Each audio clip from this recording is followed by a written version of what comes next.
way for either Dominic or Edward. Oo, and the Valentina is also available to take. Kung sakaling yun nga ang magiging ruta dito. Katulad na lamang nung sinabi nyo, magkapit-bahay naman na yung dalawang yan. Kung hindi si Backshot Valentina, it's going to be the Valentina or the Sora. Pero, ayan, oh my God! Nakalimutan ko na bukas nga pala to. Wala kasi yung Phobius, but ito yung biggest question. Di pa natin nakikita to. Lalabas ba yung Yue ni Valentina? Oh. You heard that right. Yue ni Valentina. Matagal-tagal na rin. Isa yan sa mga unang pasabog ni Yue in his early years sa loob ng MPL Philippines. Parang oras na eh. Oras na ata Yue. Sabado na kasi. Sabado na rin kasi. Diba? Superman Saturday eh. Super. Rin? They're gonna go for the Zushin. May chance pa rin kumuha dito. Kahit Sabado. Umaasa pa ako. Umasa pa ako. May dalawang laro pa na. Ay, may isa, dalawang laro pa naman. Potentially. Ayan. Next two picks para dito sa Twisted Minds. Itong Freya na to, wala pa naman kasiguraduhan kung saan mapupunta. Di natin alam kung Jungle, XP, or Gold.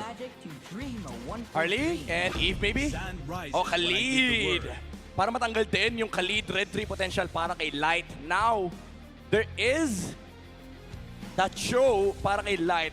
He can still go back to the Grok, pero I feel like kailangan nilang pigilan itong Khalid ng Twisted Minds. They already removed the heal to themselves. So, kapag hindi nila sinagot to, medyo kawawa sila sa second phase.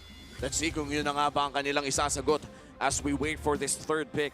So far, no, itong sa Twisted Minds, sure naman na hindi Jungle Freya ito. It's a choice between XP lane and Gold lane. Kung kayo papapiliin, saan yung gustong ilagay ito? Gold talaga eh.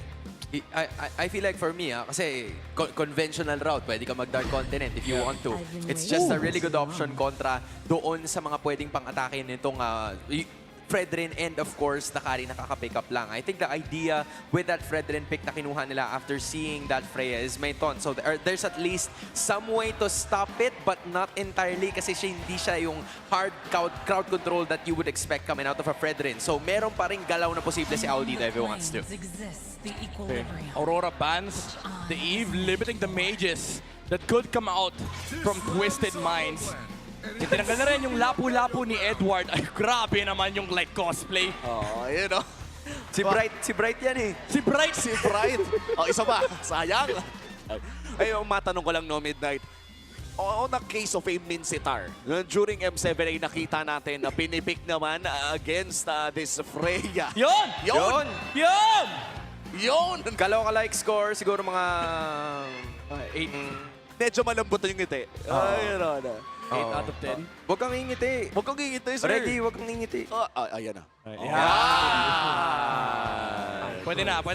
Tumaas biglang so. Tumaas. Oh, tumaas. But yes, on the case of a Minsitar Midnight, pwede pa bang makaalis ang isang... nakaka-cancel ba yung mga mobility abilities ng tatlong to on a Minsitar pick? You mean on the side of Twisted Minds? On the side of Aurora kung kumuha sila ng Minsitar?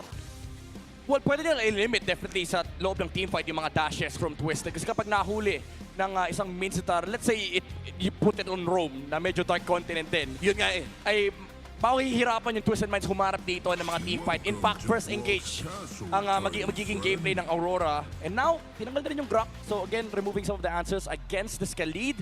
Show is still open. Or maybe we see something like Franco, maybe, Carmela, or Kufra. If there's one dude na maglalabas ng Franco, it has to be Light. I think siya ang may pinakamaraming Franco games in terms of MPL Philippines. Pero Sora muna ang kanilang kukunin. The Valentina banned out. Walang sagot ang Twisted Minds sa Sora na ito. I feel like they wanted to pick up the Sora para ma-deny yun dito sa Twisted considering na yung Valentina ay natanggal din naman completely. So mas bawas na naman yung pwedeng piliin na heroes dito para kay Lanzo and the option is... Nice! Come on, boy! Wait lang, apera na rin kita. Apera natin. Hindi ako aabot, pero alam mo na yan. One of another Dark Continent pickup. Gord ang lalabas para sa side ng Twisted Minds.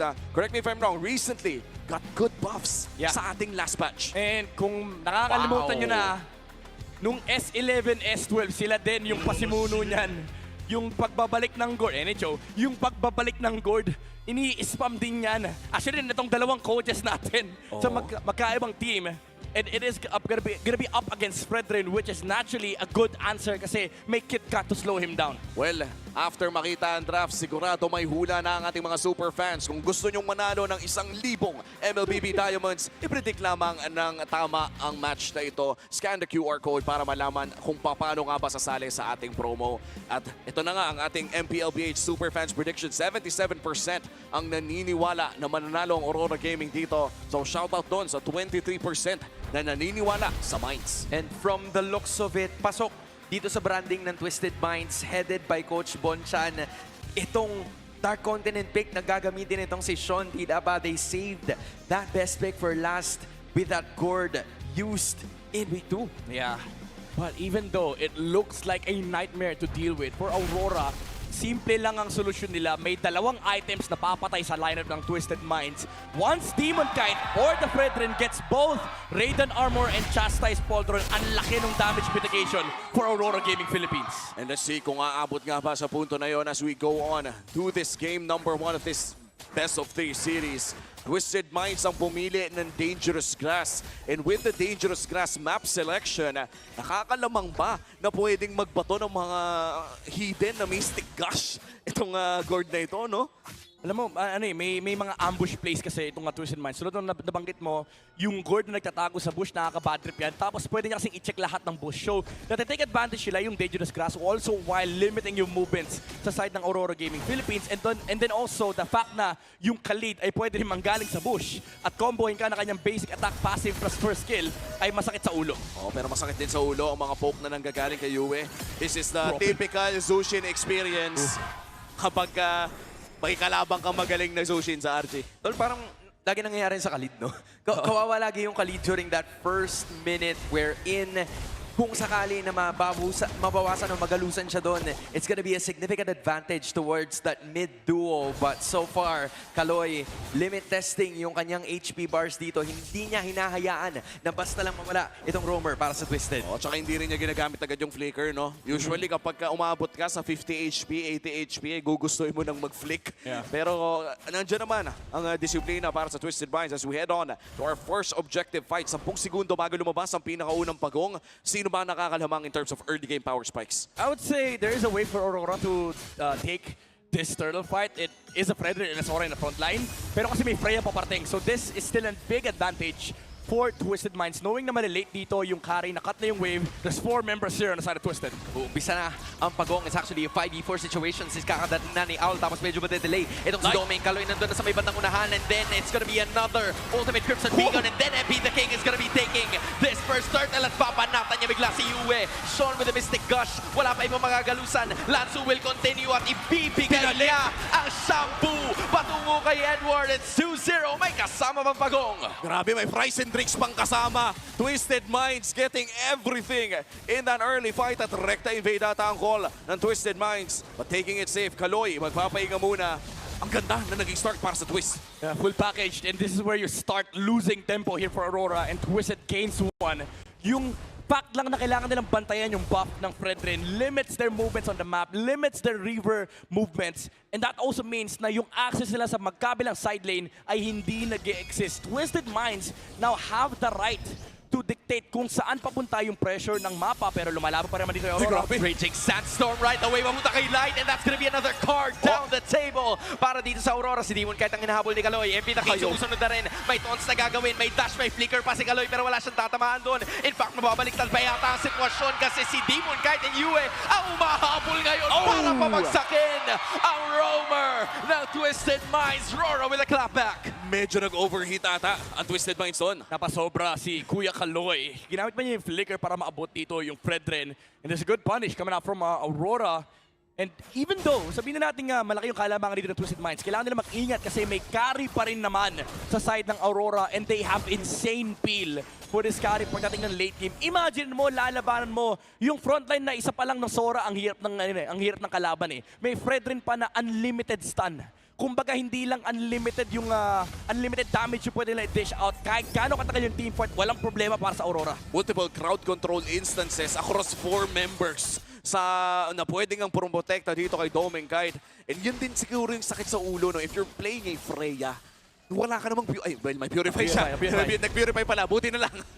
Pero kahit kasi alam mo yung pag nagamit mo na yung Purifies, wala ka na rin dash. Oo. Walking sitting duck ka sa harap ng Fred rin kasi kukontrolin ka lang niya eh. Pero sinipa na kagad dito sa Kaloy sa may bandang ibaba, and that is actually gonna be another takedown, pero dinedelay nitong si Kaloy, pero si Demon Cat na makakuha ng pagong. Patay pa si Kaloy, pero naghahabulay pa sa mga members ng Twisted Minds at sumasampal na itong si Owl para makakuha na kanyang pinakaunang kill sa laban na to. Objective for Rora, but a kill for Twisted. Oo, pero mukhang kailangan na mag-ingat dito ni Tomeng kahit masisimot niya to the bones. To the bones. Yung shields na yun. And makukuha pa niya yung crab. What a trade. Hindi naabutan ni Owl yung siege minion. Ito yung sinasabi mo, may fries and drinks, may ice cream pa na nakuha dito si Domeng Kite. Pero Twisted Minds, alam mo yung ginawa nila doon. Typical Aurora gameplay yon. Yung minsan wala silang pake sa pagong. Hindi nga nag-retry. Si MP the King sabi nila, wala kaming pake sa turtle. Gusto namin patayin yung Fredrin. At they were at least successful in deterring a lot of Aurora's advancements. Umabot na nga tayo sa punto na lamang sila na napakaliit lamang.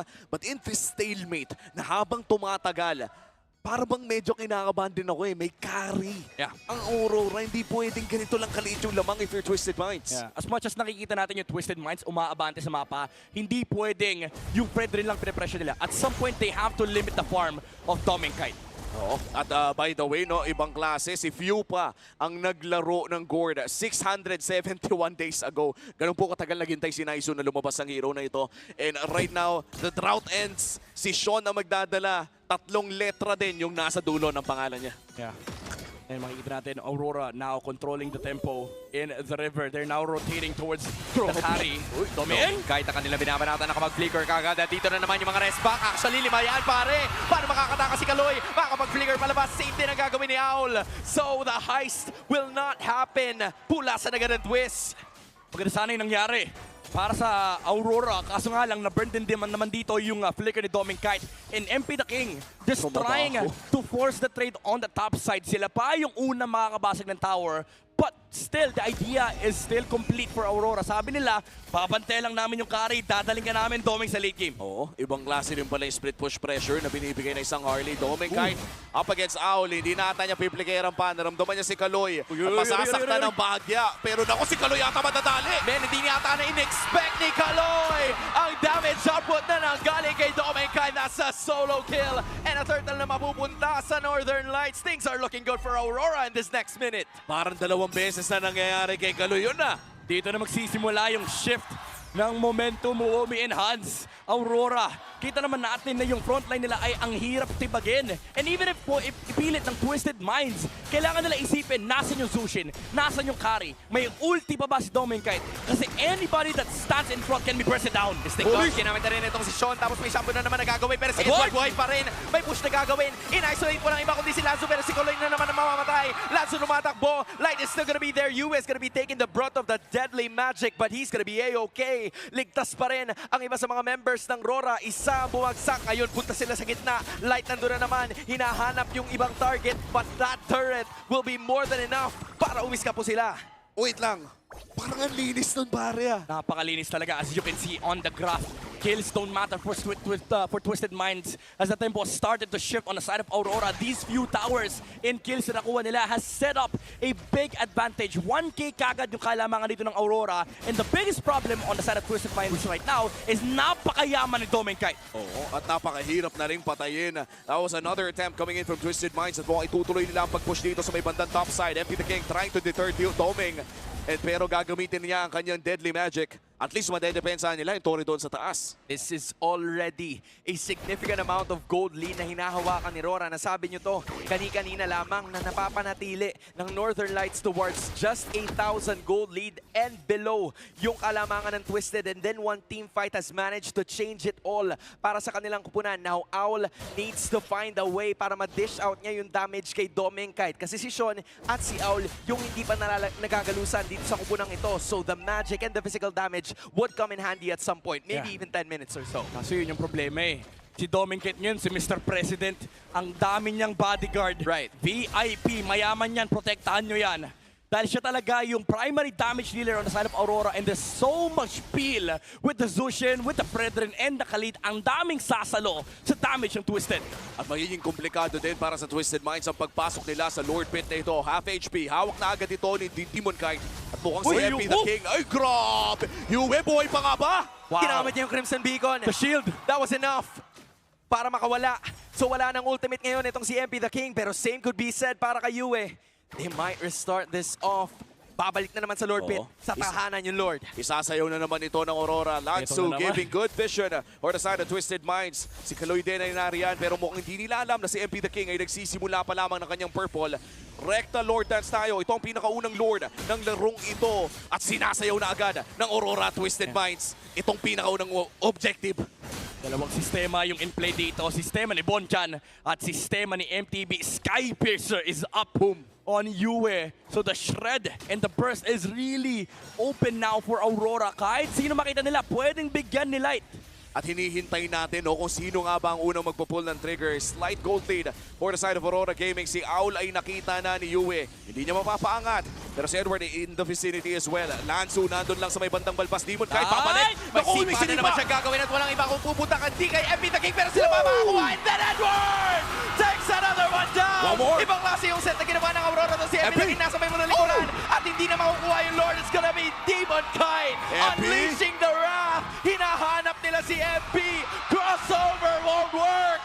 Aurora taking more from the table of Twisted Minds. At si Light lamang ang bumagsak para sa side ng Aurora Gaming. Major objective secured para sa M7 World Champions. Fearless engage mula sa roamer ng Aurora. Nauna siya. And the second layer of the peel nanggaling mula kay Edward. Just allow the damage dealers on the side of Aurora to either finish the Lord or finish the kill. At mukhang kill ang nakita natin na sinubukan ng Twisted Minds, pero Aurora ang nakakuha ng Lord na ngayon ay ginagamit na nila para mag-push dito sa may bandang ibaba. Mapapop na nila yung mga shield. Light, naghahanap na naman ng angulo, pero mukhang makakadamba naman dito ang side ng Aurora Gaming. Slight thought on Lansu, pero nagtitipid ata, nagtitimpe ang Aurora. Kaso nagamit na yung Mystic Gush towards a target papunta sa Aurora. Nevertheless, nagawa pa rin nilang madepensahan yung inhibitor sa may bandang ibaba, but still it is already around 25% pagdating sa kanyang HP. Nag-conceal na naman si Edward and company. Light in and out na naman as per usual, and then Twisted Minds doing the same thing, pero may stun na gagawin itong si Sean, and that is gonna be the end of that team fight. Or will it be dahil si Owl ay pumapalag pa rin. Twisted successfully defending their inhibitor turrets. Good defense for Twisted Minds. Walang na walang inhibitor turret. Silipin natin ang ating Infinix in-game equipment.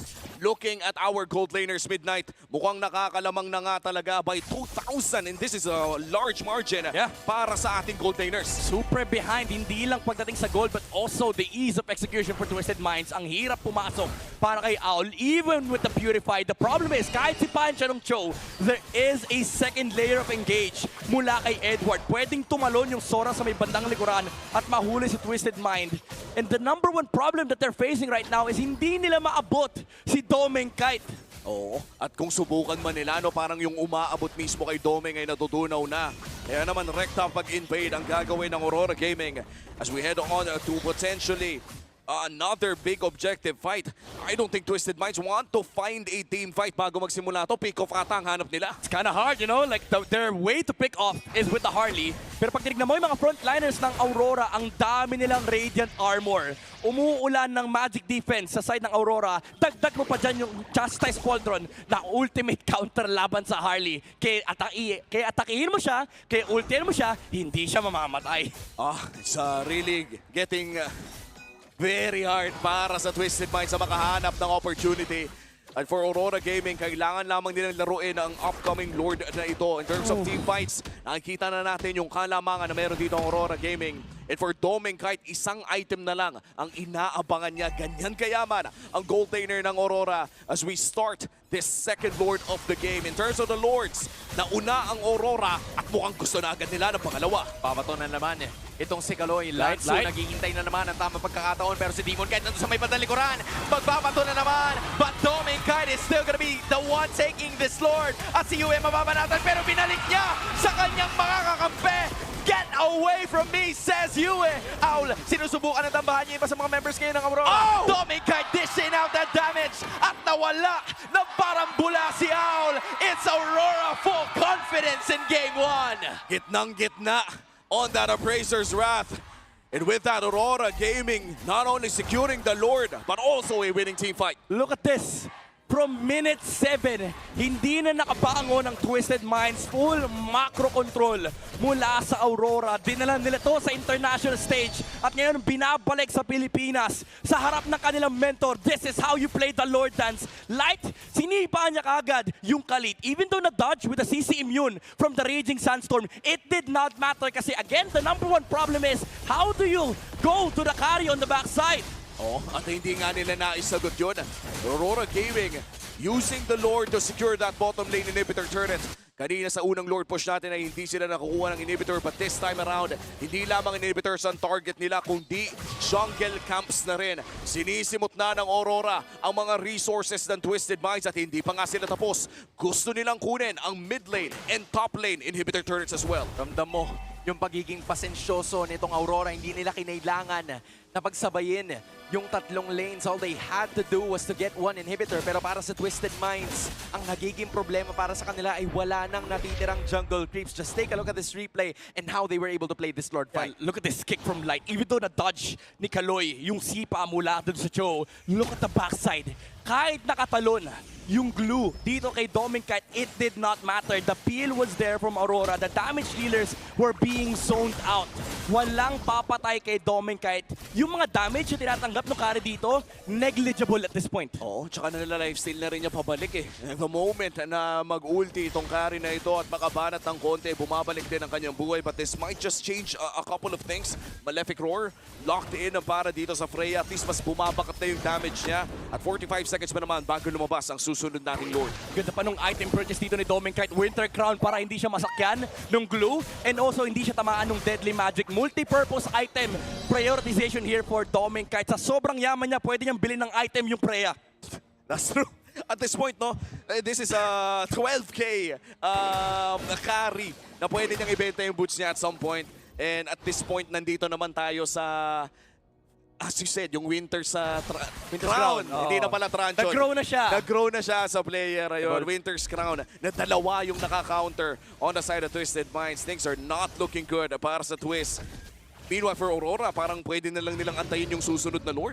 Alam mo kung merong paraan na para sa Twisted Mind, if there's anything positive about this next Lord is that katapat yun mismo nitong slow push lane na gustong gawin ng Aurora. So there is an easier way para dito sa Twisted Minds na makadepensa towards those minion waves. Pero rush na talaga completely ng Aurora led by the Kite Brothers. And then si Kaloy Lansu nagpakita na rin. Owl is hiding right at the bush pero kailangan din nilang alalahanin yung nasa itaas dahil kalahati na yung Lord. Oh, ayan na nga, isasayaw na naman ng Aurora ito. Konting reset, papatagalin nila hanggang mainip ang Twisted Minds. Pero binibigyan natin nila ng oras ang Twist na makaharap ng play. Hindi tatama kay Dominicite Justan. At si Light ay nandun na naman sa flashbang angle. Vintage Light. Vintage Light. May German cut. Hindi nila alam kung nasaan ang roamer pero nirarush na nila. Here comes the concealed play. Andiyan na MP naman the yung King! sipa kay MP the King. Tapos may Raging Sandstorm pa nakasama. Give the Lord right away papunta sa Aurora. Tapos may babanatan na naman si Edward. Isa-isa bumabagsak ang Twisted Minds. Isamong mapa yung panibagong Jit Kundo. Sinusubukan makawala ni Owl pero wala na siyang pupuntahan. It's just Lansu and Kaloy, the tankiest members na hindi dapat manatiling buhay. Ang mananatiling dumipensa. Pero ano ang kanilang magagawa tungo sa Northern Lights? Kita ng Aurora ang liwanag sa game ng